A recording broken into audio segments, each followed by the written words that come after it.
आणि आज खऱ्या अर्थानं आपण पुण्यतिथी महोत्सव साजरा करतोय।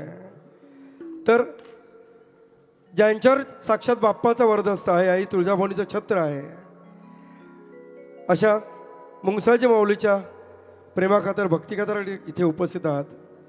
तर लाडक्या बाप्पासाठी आवाज केवढा पाहिजे धामणगावकर? बोला गणपती बाप्पा, बोला मुंगसाजी माऊली की। क्या बात आहे। आता खरं अर्थ वाटतं की धामणगाव देव नगरीतला हा कार्यक्रम आहे। खरं तर तीर्थस्थान ही पवित्र भूमी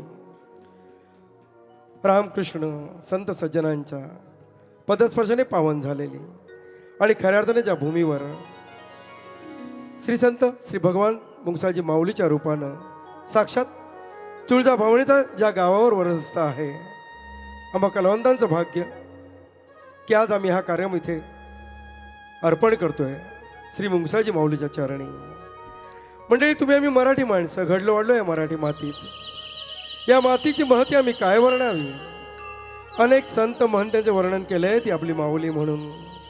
याच माऊलीच्या उदरात जन्मलेली आपण साधीभोळी माणसं आजही तिचं साधेपण जपतो।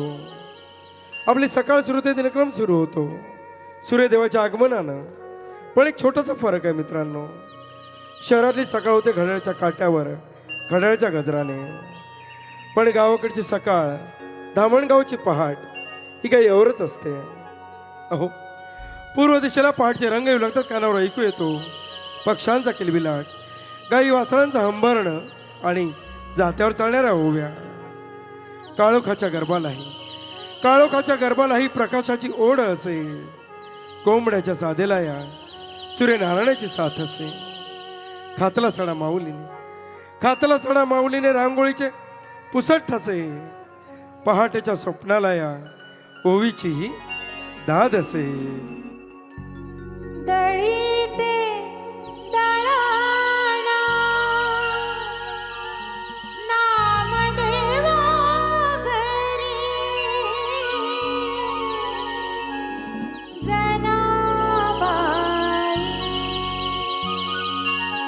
पंढरीचा राया दळावया लागे, पंढरी सोडून सखू